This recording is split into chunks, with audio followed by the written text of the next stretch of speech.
love to play in the fun and your games. Always hungry for more, that's just how I was born. Take me somewhere I don't know and give me your freedom. Whoa, you love me to pieces, yeah. Well, the job I have had since 2015, 6 years, is, well, sort of coming to an end. Because, oh well, this is going to be a long story. I'm going to sit down. Okay. It's coming to an end because I started working at Grande BK in 2015 as a sort of job training situation. And I was there for 2 years, 2.5. And the last part I got employed. And I basically ran that förening by myself. There was a guy, but he didn't do much. He was there, same as me, but with less energy. Anyway, there was a lot of job because we had a team, a real A team. They played in the highest league when I got there. So I basically ran one of the biggest and best teams in Sweden in floorball. Did all of the administration and all of the, you know, dits and dats and do-dats. And then they went belly up in 18. There are a lot of stories I can tell about that time, but let's just say it lasted the season out in 18. And in May 18 they stopped being a förening. I don't know what you call it, a club.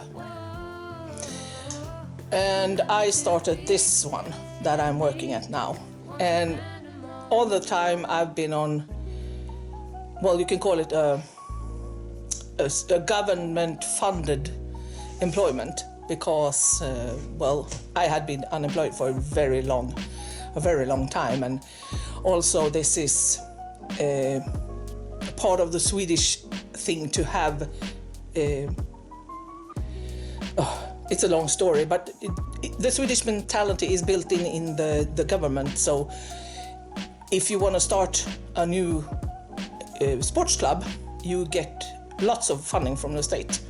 So this being a sports club for youth, I was funded. Also, in the beginning when you start a club, it's quite a lot of work to do to make it to make it function. So in the beginning it was a lot. Starting the club, getting finances together, getting you know, all the hoops and dots of I's and T's to get it to function. But government-funded employments they're never going to last forever. The goal was always to make GBK, the club, work on its own. So that is the case here. This year I'm going to have a very laid-back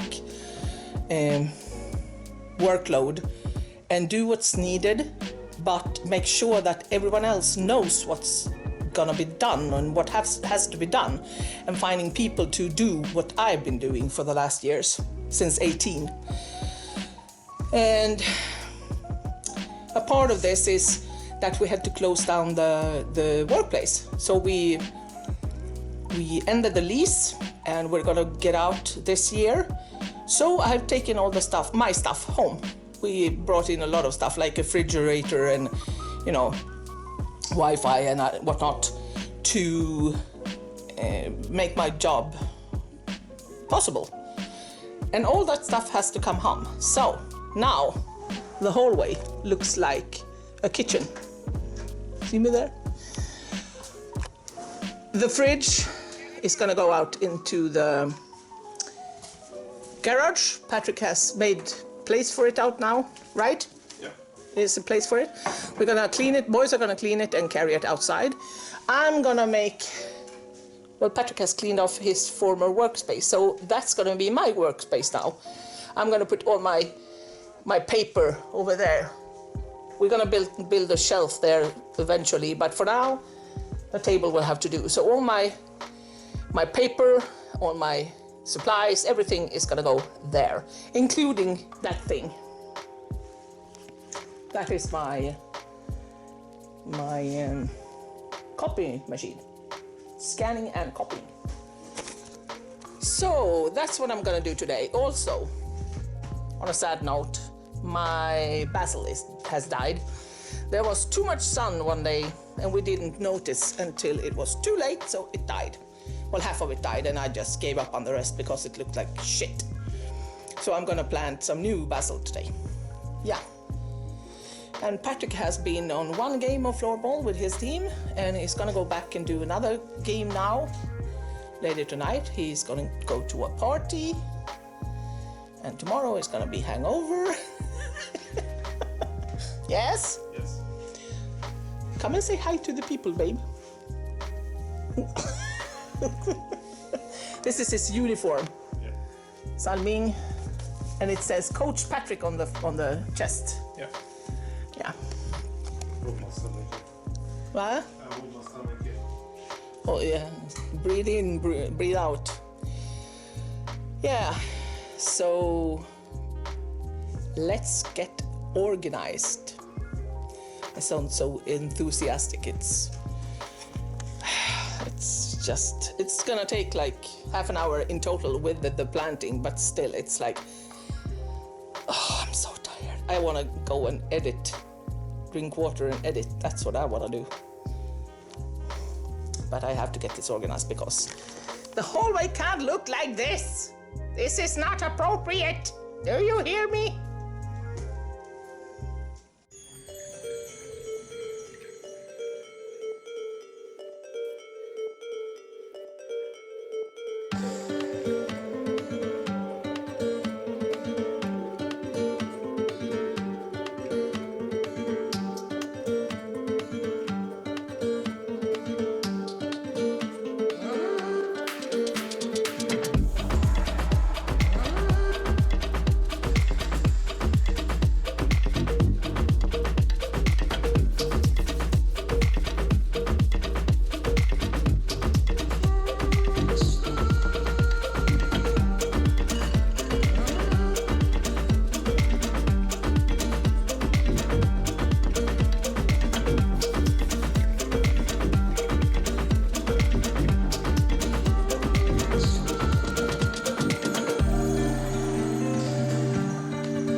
Tack för jobbet.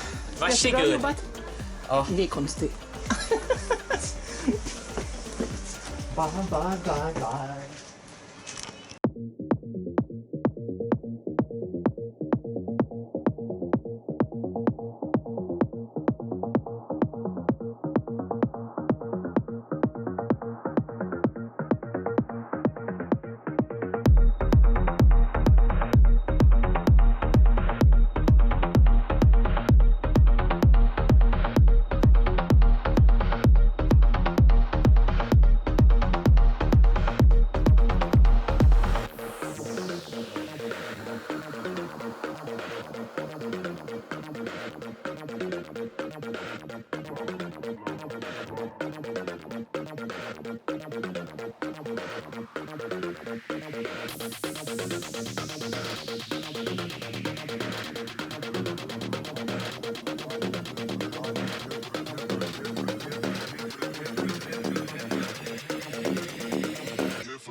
So, that's it.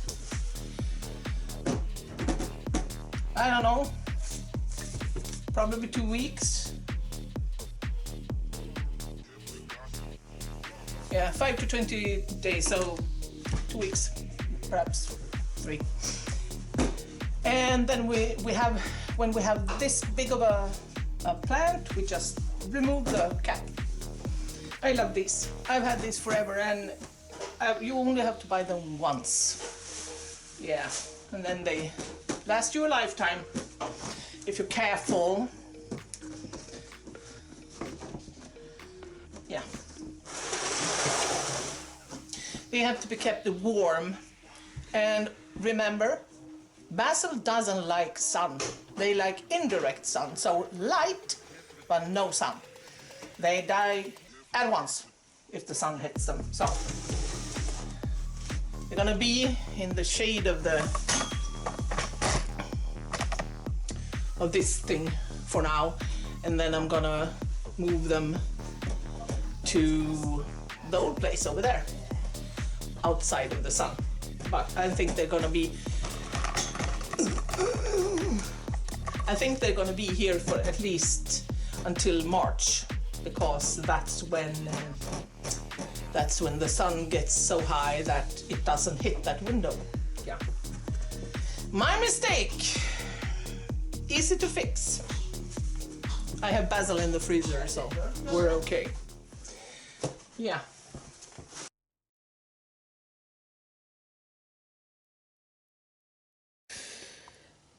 I don't know if this is a good idea or not, but I'm gonna try and tell the story of why my life is what it is. My parents divorced really early. That's nothing uncommon. Dad moved to the other side of the country, and we moved to the little village that I went to school to. That's the basic. I got bullied all the way through school, even in gymnasiet, which is year 10, 11 and 12 in school.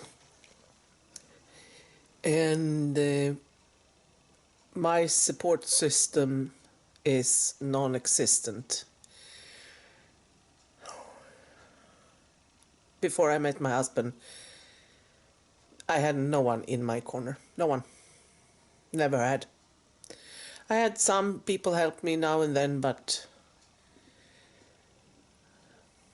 a lot of people failed me. And as a result of how I lived, I have a really hard time with food. Food was punishment and threat. I've told you before, I'm a super taster, which means that food tastes more for me than it does for everyone else. I can, for example, mold. I can smell mold and taste it like that. It's awful. And if I taste that in food, I can't eat. But the threat is you eat or you will get this food until you have eaten it. Or this is what is served. And I couldn't trust my instinct because it was undermined, and I got gaslit a lot. So it took me a long time to recognize what food I like and what I don't like, how much to eat and when to stop. I didn't know. In school you get served a portion and you have to eat it, and I just couldn't do it sometimes. I was sent away from dinner table without food one too many times. One time is one too many. I don't know how many times. But that gave me anxiety about food and a desire to eat more than I should, because you never know if you're gonna be without the next time. So let's just say my kids don't have a problem with food. They don't. If they don't like something, they don't have to eat. We will find something else. We learn really quickly what they like and don't like, and the rule is you have to taste it before you say you don't want it. If they don't want it, we find something else. If they taste it and like it, well, that's fine. And because Patrick and me are really sensitive to a lot of foods, like he doesn't like kåldolmar, which is meat in kale. It's just not a good look. And I really hate, I have a list. I don't like liver, I don't like dill or parsley, or I mean, it's a long list I've showed before. And so we eat a lot of really weird food, strange even from Sweden, a lot of Asian cuisine in our house. And the kids love it. They've grown up to be really good eaters. They eat everything. And I've always thought that I'm not gonna punish my kids with food. I'm gonna use food as a nutritional thing, and not as a punishment or a threat. And that worked out just fine. But that was not how I was brought up. So, therefore, I have a problem with my weight. And a few years back, I think it's 7 years now. Yeah, something, 6 or 7 years, 7 years.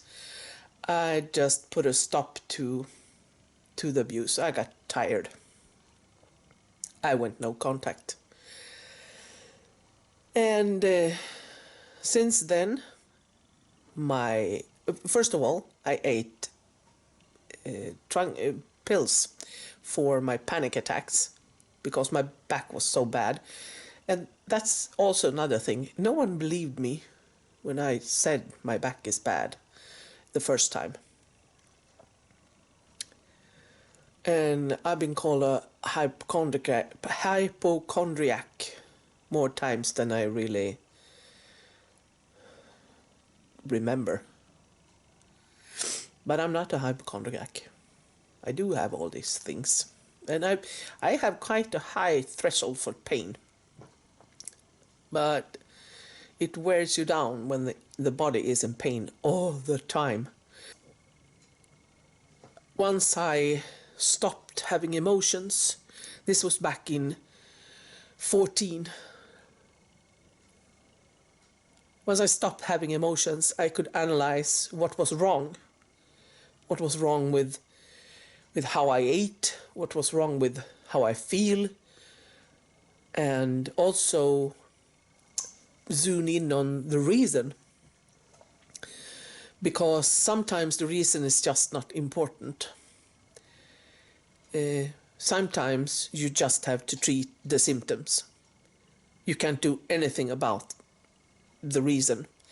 But I could. I zoned in on the... I was thinking about this for years. I wrote books to be able to, talk about stuff.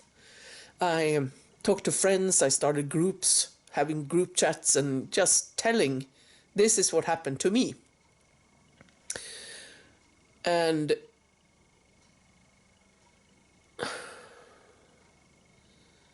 finally, I could see I just had enough. And there was one incident that just made me draw the big fat line. I could not take the abuse any longer, so I just went no contact. And my life has been great since then. Great! I have no anxiety, no panic attacks, no nothing. I feel great. And also, I started eating healthier. But my body is the way it is, so it's really, really hard for me to lose weight. Really hard. And it's going to take a long, long time. Like 3 years minimum.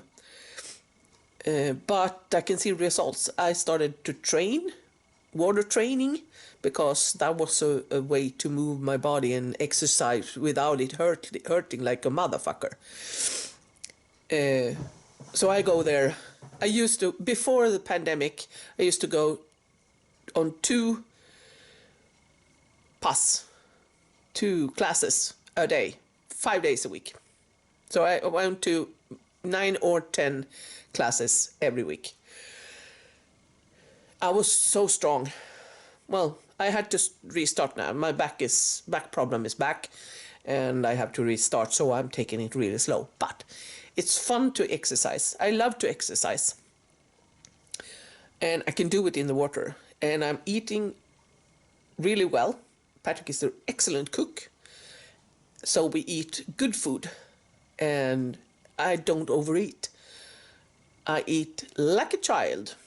And I try to skip meals. Because I don't need to eat all the time. So I eat at maximum twice a day. And it's going okay. I mean, it's a long path. I'm not going to do one of those hysterical 40 days of nothing. That's just not going to fly for me. I need my head to be on my A game all the time. My support system now is my husband. He's the best man I've ever known. Everybody who knows him says that too. So I'm just not bragging or in having an imagination. Well, it's not in my imagination. He really is one of the good ones. Right now he's training my girls because my back is... I don't know how to tell you without making everything blow up. Well, I can tell you this. My kids are being brought up in a way I would never do to my kids. The way I was brought up. I would never do that to them. Never. And I even have an agreement with Patrick that we made before we had any kids, anything. I mean, we had been dating for 3 months, and I asked him, well, Patrick, is it gonna be you and me? And he said, yeah. He was drunk. For sure, you and me? Yeah. So, kids involved in a villa and a dog? Yeah. Can I have a beer now? He was really drunk. And we talked about this, and I said, if for some reason you and I don't work out and we have kids, we need to move close together so that the kids can come and go as they please. And he was totally fine with that. And he's such a good guy, and I would never move far away. Never. The kids love him. I love him. Even if we fall out of love of each other, we still like how the other person is. You know, we've been together for 22 years. He's a good person. I'm the one with a short temper. But let's just say kids with my experience tend to have a short temper. I explode like a fucking volcano. But then it goes over. I say I'm sorry and we're fine. That's really important. Say you're sorry first. The first time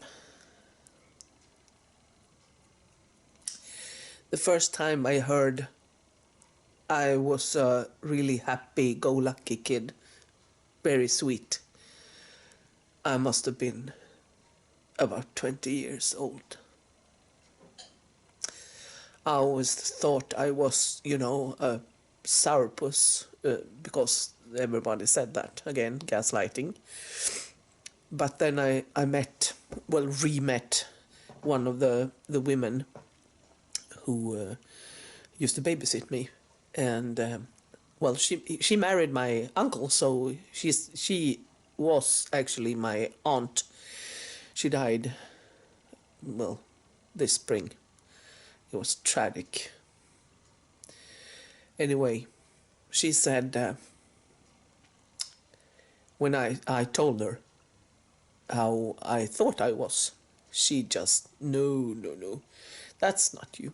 You were like this. And she described a child I had thought I used to be, but didn't believe I was. Do you know the difference? If you believe something in here, you know that's the truth, but your brain keeps telling you, no, that's not true. Like an anorectic looking at the image in the mirror and seeing a fat girl, but her heart really knows she's a skeleton. That's the superimposed picture is not the truth. And the loner, the awkward, the strange kid, that's the superimposed picture of me. I say this to my one of my sisters. I have one brother and two sisters. One of the sisters have the same dad, and the other sister, we don't share one speck of gene, but she is an awesome woman. And she and I just laugh our asses off when we meet. And she said, like me, she says, well, I'm a fucking delight. And since I have a short temper, people don't believe me, but I really am a fucking delight. And I hope you know it too by now. I have so much fun with my boys and my husband.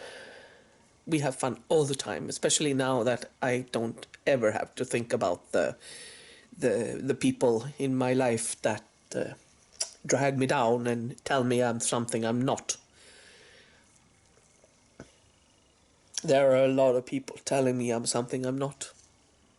The gaslighting is real, people. And it's hard to find people that you really can trust, because the gaslighting is real. I have a million examples. A million. Some of them huge, some of them small. But I remember the first time I got, a light bulb moment at 16.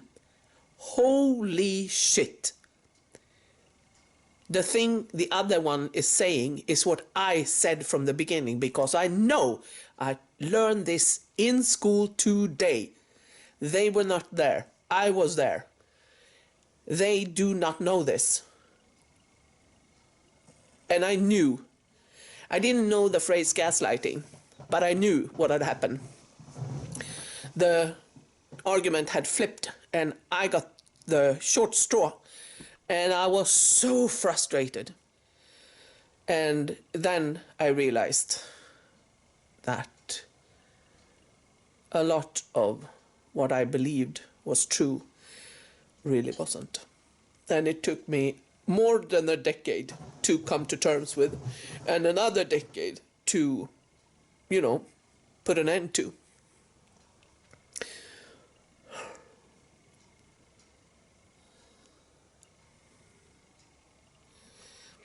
Be kind.